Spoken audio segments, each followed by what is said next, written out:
Hello everyone, welcome to my YouTube channel BKC. So I am Bhaskar, student of engineering.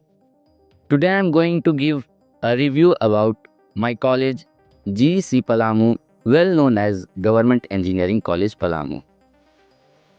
So today in this video you are going to aware of the facts like I will share the eligibility criteria of my college, the campus review as well as cutoff, placement, fees, nearby availability of the things and about the environment especially, and last but not the least my personal experience and opinion about the college. So starting with the eligibility criteria. So first of all, the eligibility criteria is you must have to be the resident of Jharkhand. आप झारखंड के होने चाहिए या आपके पास resident of Jharkhand का certificate होना चाहिए, वो कंपलसरी है, उसके बिना आप फर्दर प्रोसीड नहीं कर सकते। First of all residence of Jharkhand. Second, आपका पीसीएम में 12th के साथ मिनिमम 45%। आप किसी भी बोर्ड से हो, सीबीएसई, जैक और ICSE, you must need 45% aggregate in PCM. And after that you must appear JEE Mains. आप जेई मेंस में अपीयर होनी चाहिए, उसमें आपको एक पर्टिकुलर रैंक मिलना चाहिए और साथ ही साथ आप JCECE काउंसलिंग में भी पार्टिसिपेट होने चाहिए। जो प्रोसेस है वो फर्दर किसी और वीडियो में एक्सप्लेन करूँगा, लेकिन बेसिकली इतना जानिए कि जेई मेंस में आपको एक रैंक मिलेगा, उसके बाद आपको JCECE का काउंसलिंग में बैठना है, उसमें आपको एक स्टेट मेरिट लिस्ट के हिसाब से ऑल ओवर झारखंड में रैंक मिलेगा और उसके बेसिस पे फिर काउंसलिंग स्टार्ट होगी। तो ये रहा एलिजिबिलिटी क्राइटेरिया के बारे में। तो कैंपस का बात करते हैं। तो जैसा कि ये नया कॉलेज है, as we all know this is very new college, just 3 साल हुए हैं इसके अभी। सो इसका कैंपस साइज जो है वो 7 एकड़ के करीब है एंड हाँ डिसेंट कॉलेज का कैंपस है।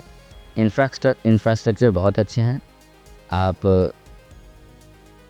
अच्छा है कॉलेज। बाकी हाँ, अगर NIT IITs के लेवल पे जाइएगा तो उतना तो नहीं है। इनफैक्ट 7 एकड़ एक बहुत कम कैंपस एरिया है जिसमें कि हॉस्टल्स हैं, बॉयज़ के, गर्ल्स के और फैकल्टीज़ के फ्लैट्स वगैरह हैं और साथ में एक एकेडमिक बिल्डिंग है। छोटा सा एक प्लेग्राउंड भी है जिसमें अभी हम लोग क्रिकेट वगैरह खेलते हैं और फ्यूचर में प्लानिंग है, जैसा कि सर बताते हैं कि एक 10 एकड़ का कैंपस नियर बाई कॉलेज में भी मिल सकता है। तो कैंपस ठीक ठाक सा है, उतना अच्छा भी नहीं बोलेंगे, उतना ख़राब भी नहीं बोलेंगे, न्यू कॉलेज है तो ठीक ठाक कैंपस है। इंफ्रास्ट्रक्चर ठीक है, क्लासेस ठीक हैं, सारी चीज़ लगभग ठीक है। अब हम लोग कट ऑफ पे बात करते हैं। तो कट ऑफ जो है वो ज़्यादा वेरी करता है 80-85 के बीच में CS के लिए, और जैसा कि है आप डिस्प्ले पे देख सकते हैं, आपको एक एक करके सारा कट ऑफ दिखा दिया जाएगा चारों ब्रांचेस के, CSE, मैकेनिकल, सिविल और इलेक्ट्रिकल। स्क्रीनशॉट्स लेना चाहें तो ले लें और ये आपके सामने अपीयर होंगे एक एक करके।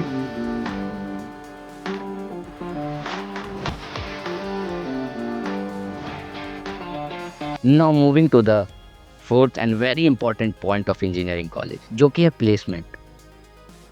तो प्लेसमेंट का तो जैसा मतलब हम लोग को प्रिंसिपल सर बोले कि थोड़ा डिफ़िकल्टीज़ होगा और अभी तक एक भी बैच पास आउट नहीं हुआ, तो इसका कोई कंफर्मेशन भी नहीं हो पाया है कि प्लेसमेंट का क्या सीन है। तो बात ऐसा है कि जैसे अभी हम लोग को रिसेंट में सुनने में आया कि हाँ कोई कंपनीज आ रही है प्लेसमेंट के लिए, कुछ ऐसा हो रहा है। तो हाँ, एक कंपनी आई थी, विज़िट की थी और हुआ था कुछ। बाकी प्लेसमेंट्स का अभी कोई गारंटी नहीं हम दे सकते हैं कि हाँ होगा ही नहीं होगा, वो 1 साल के बाद ही पता चल सकता है जब हमारा 4th ईयर पास आउट होगा। सो प्लेसमेंट का ये कंडीशन है। बाकी आपको माहौल अच्छा मिलेगा, आप यहाँ पढ़ाई अच्छे से कर सकते हो, आपको ठीक ठाक टाइम भी मिल जाएगा, आप किसी और एग्ज़ाम का प्रिपरेशन भी कर सकते हो। अब हम लोग मूव करेंगे एक और इम्पॉर्टेंट पॉइंट, जो कि है fees structure of this college, जो बहुत बड़ा रोल प्ले करता है एक मिडिल क्लास के हिसाब से। तो फीस जो है, तो सबसे पहले स्टार्टिंग करेंगे हॉस्टल फ़ीस के साथ। तो हॉस्टल फ़ीस जो लगेगा आपका अप्रॉक्स 9600 पर ईयर लगेगा। इट मीन्स कि आपको 9600 चारों साल पर ईयर देते रहना है। फर्स्ट ईयर में दिए एक टाइम, फिर सेकेंड ईयर में दिए, ऐसे करके। उसके बाद मेस फ़ी 3900 है। और मेस फ़ी बता रहा हूँ तो फूड का क्वालिटी बताते हैं। मेस फूड जो है वो डिसेंट क्वालिटी का है, बहुत ज़्यादा अच्छा भी नहीं, बहुत ज़्यादा ख़राब भी नहीं, ठीक ठाक है, जैसा कि सारा कॉलेजेस में होता है। आगे बढ़ते हैं एडमिशन फ़ी के बारे में। तो अगर आप जनरल हो, ओबीसी हो, ईडब्ल्यूएस हो, तो आपका जो एडमिशन फ़ी है वो 7732 लगेगा। अगर आप एससी एसटी हो तो आपका फ़ीस जो है वो 1957 लगेगा। और अगर आप गर्ल्स कैंडिडेट हो तो आपका सिर्फ़ और सिर्फ 32 रुपीज़ लगेगा। और इसके साथ ही फर्स्ट ईयर में आपको एक स्टूडेंट फ़ी फंड देना रहता है, तो जो कि लगभग 7600 के करीब है। तो अगर देखा जाए तो जनरल को 7732 प्लस 7600, ओबीसी और ईडब्ल्यूएस का भी सेम, गर्ल्स कैंडिडेट का 7600 प्लस 32 और एससी एसटी का 7600 प्लस 1957। ये फ़ीस स्ट्रक्चर है। और अगर आप सेकेंड ईयर में जाओगे तो सेकेंड ईयर में जो स्टूडेंट फ़ी फंड है वो आपका रिड्यूस होकर 4500 के अप्रॉक्स में आ जाता है। बाकी सब चीज़ सेम रहता है। तो ये हो गया फ़ीस के बारे में। तो moving to the next part of this video, nearby availability. This is very important part of the engineering college. What is the availability of the important things. तो जैसा कि ये कॉलेज एक नया है, डीटीओ से अप्रॉक्स 13 किलोमीटर दूर पे है। नियर बाई मार्केट जो है यहाँ से 3 to 4 किलोमीटर्स लेस्लीगंज मार्केट है, जो कि एक डिसेंट मार्केट है। वहाँ पे आपका नेसेसिटी का लगभग चीज़ें मिल जाती ही हैं। और मेडिकल फैसिलिटीज़ भी हैं नज़दीक में, कॉलेज के आसपास में। विद इन कॉलेज, जैसे आप कॉलेज के बाहर आओगे, कॉलेज गेट के आसपास ही काफ़ी कैफ़ेज़ खुल चुके हैं। आपको कोई भी प्रिंट आउट रिलेटेड इशू, कोई भी फूड रिलेटेड इशू उतना नहीं होगा। रेस्टोरेंट्स वगैरह सारा खुल चुका है और ओवरऑल एक्सपीरियंस अच्छा रहेगा।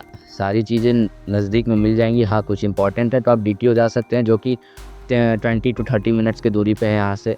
और ये रहा नियर बाई अवेलेबिलिटी, और ये था बेसिक 6 पॉइंट जो कि जीसी पलामू के बारे में। The last and very important, my personal opinion about this college. तो मेरा यहाँ पे अच्छा खासा टाइम स्पेंड किया है मैंने इस कॉलेज में। तो मेरा जो एक्सपीरियंस है वो एकदम रियल होगा। कोई इसमें मैं ऐड ऑन नहीं करूँगा, कोई बढ़ा चढ़ा के नहीं बताऊँगा। तो सबसे पहले अगर इस कॉलेज को हम देखते हैं तो ये सबसे पहले इसका जो कॉन्स है वो ये है कि ये नया कॉलेज। लेकिन इसका अगर प्रोज का बात करें तो आपको यहाँ पे फीस कम है, स्टेट गवर्नमेंट कॉलेज है और प्रोफेसर्स क्वालिफाइड हैं। सारे बीआईटी सिंधी के प्रोफेसर्स और मेहनत करते हैं और अच्छे से एफर्ट डालते हैं।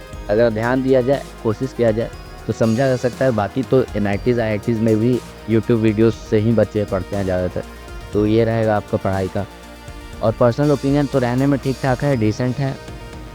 हाँ, डूइंग बीएससी और BTech from low level private colleges, it is much better to opt GC Palamu. So ये रहेगा ओवरऑल मेरा ओपिनियन। और अगर आप हॉस्टल में भी रहना चाहते हैं, बाहर भी रहना चाहते हैं, दोनों का फैसिलिटी है ठीक ठाक। हॉस्टल डिसेंट है, सारा चीज़ अच्छा है, उतना कोई ख़राब नहीं है। इंजीनियरिंग लाइफ, हाँ, इम्पॉर्टेंट पार्ट। लास्ट में क्लब्स वगैरह भी हैं, अच्छे क्लब्स है। संधान क्लब है, रोबोटिक्स ये सब के बारे में भी है। साइंस इनोवेशन क्लब है, फिर arts and culture club, singing, dancing, dramatics club. हमारा मतलब ये जो नया बैच आया तो इसमें ये सब और अच्छा से हुआ और ज़्यादा प्रोग्राम्स वगैरह हुए। और ओवरऑल रिव्यू जो है ठीक ठाक है। कॉलेज लाइफ अच्छा रहेगा, इंजीनियरिंग लाइफ अच्छा रहेगा। मेहनत करना होगा, पढ़ना होगा और लास्ट में मचाना होगा। तो इसी के साथ एंड करते हैं अपने वीडियो को। तो मिलते हैं नेक्स्ट वीडियो में, तब तक के लिए राधे राधे, थैंक यू।